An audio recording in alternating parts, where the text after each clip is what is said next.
And in Nigeria, there's also very little sympathy for Barack Obama. Many here, including politicians, believe same-sex marriage should be a criminal offense, punishable by years in jail. If James Ibori plans to write his autobiography from jail, he certainly has an incredible story to tell. Prosecutors say he started small, first pinching cash from a till in a London store in 1991, moved up to credit card fraud, and then went on to plunder an entire state. Along the way, amassing luxury cars and mansions in Britain, the United States of America, and South Africa. Indeed, the situation is turning uglier as the face-off between the doctors and the Lagos state government worsens. The state fired almost 800 doctors a month ago for what it calls an illegal strike action and insubordination for failing to respond to a query. One of the Millennium Development Goals is to reduce child mortality rate by 2/3. And according to health experts, Africa is proving a tremendous success story. It's taken hundreds of these policemen to reopen the Third Mainland Bridge after students from the University of Lagos, angry about a name change, shut the bridge down. A tragic scene here as rescue and recovery operations continue the morning after the crash. Since we've been here, 5 bodies have been pulled out of the wreckage.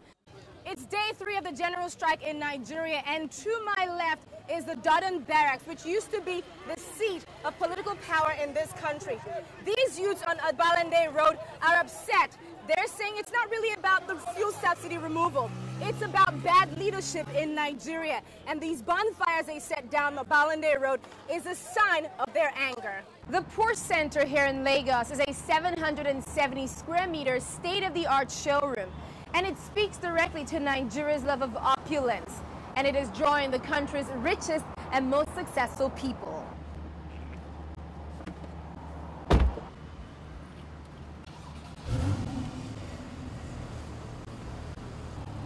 What should have been a normal routine for a Monday morning. Students packed into a canoe just like this one to begin their journey to school along this river. It was a journey that came to a tragic end. A tragic scene here as rescue and recovery operations continue the morning after the crash. Since we've been here, 5 bodies have been pulled out of the wreckage. It's a gruesome mission, one that's chaotic. Yet again, police battle to contain crowds. The president has ordered 3 days of mourning and a full investigation. What is known so far is that the pilots just had enough time to send out a distress call before their plane plowed into those buildings and burst into flames. Among those on board, top military officers, 7 members of one family, including 4 children coming home from a wedding. Identifying them could take time. The nose of the building of the plane entered the 2-story building. So one way or the other, it is by the time we carry out the our comprehensive test to do the DNA test, then we will really sort things out. This is a packed residential area, and many can't believe they escaped unharmed. The McDonnell Douglas 83 was operated by privately owned Dana Air. A similar Dana plane had to make an emergency landing in Lagos last month. That's after the pilot reported a failure in its hydraulics. Some reports claim the pilots of this plane, an American and an Indian, had reported engine trouble on their final message. Adaure'S Showreel, E-News, Lagos, Nigeria. It's day 3 of the general strike in Nigeria, and to my left is the Dodon Barracks, which used to be the seat of political power in this country. These youths on Abalande Road are upset. They're saying it's not really about the fuel subsidy removal. It's about bad leadership in Nigeria. And these bonfires they set down Abalande Road is a sign of their anger.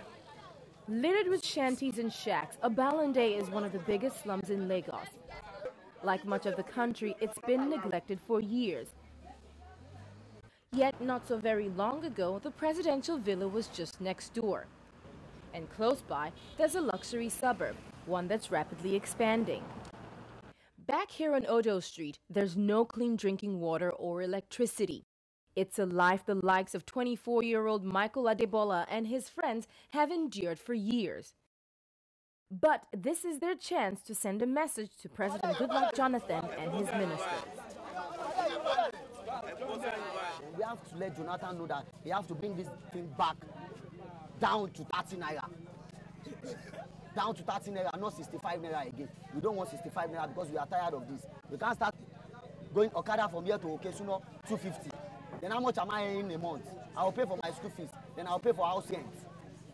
I'm not in London. I'm in Nigeria. It's a message Good Luck Jonathan must have heard by now, loud and clear. 3 days in and thousands are still out. If this continues, many more are sure to come out and join them. Adaure'S Showreel, E-News, Lagos. A well-intended gesture from the president, backfiring in spectacular fashion. And ordinary people in Nigeria's commercial capital caught in the middle. It's taken hundreds of these policemen to reopen the Third Mainland Bridge after students from the University of Lagos, angry about a name change, shut the bridge down. For years, students have studied at the University of Lagos. Now, if the president has his way, they'll be studying at Moshood Abiola University, Lagos. Now, MKO Abiola ran for election and presumably won in June 1993. But then the military government at the time prevented him from picking up that mandate. Students that we've spoken to say they're not against the person of MKO Abiola. In fact, they respect his legacy. However, the university's name, Unilag, is a brand name, and that it's going to affect the value of the certificates that they walk out of this institution with. You can't change Coca-Cola. If you change Coca-Cola, it will affect the value. So Unilag is a brand. I'm here because of Unilag, because of that name.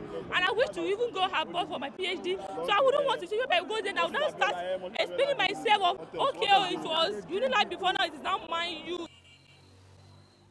The university is now shut, but students say they'll continue their protests. Some are signing an online petition to Parliament, and legal action has been threatened. Adaure'S Showreel, E-News, Lagos, Nigeria. Nigerians love to have a good time, and many of them love to do it with a good wine. South African wines have found a lucrative home at tables here. Back in university, Lotana Ojukwu fell in love with wines when he visited California's Napa Valley. Now he runs the popular wine house in a highbrow district. If you want to do volumes, you need to buy wines that are less than $2 a bottle. But as time progressed, I also wanted to import wines that I like to drink on a more luxurious level. European wines are still better known here, as they are cheaper.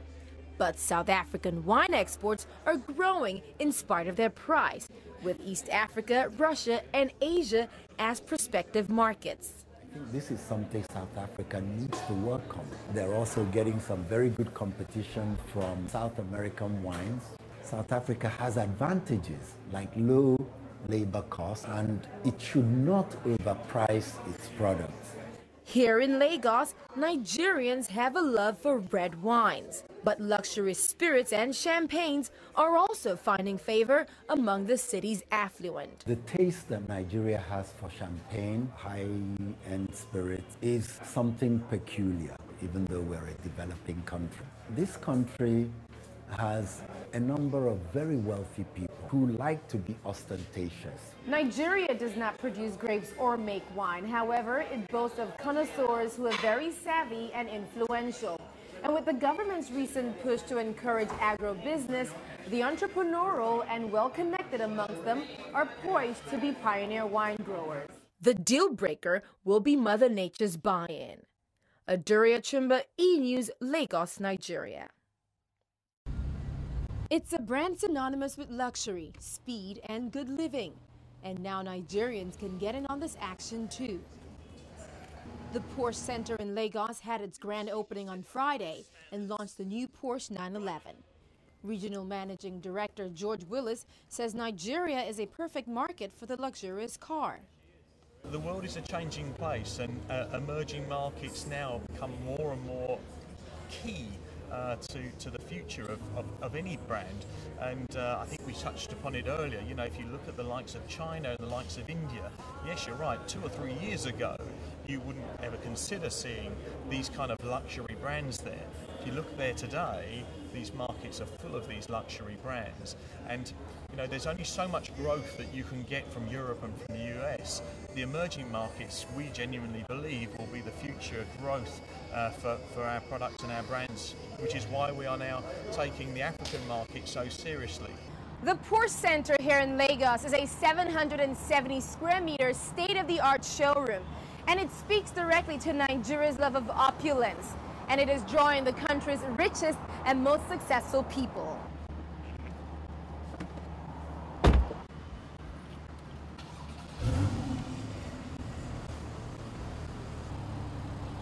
There are around 200 Porsche owners in Nigeria, and that number is expected to grow. The brand recently launched in Ghana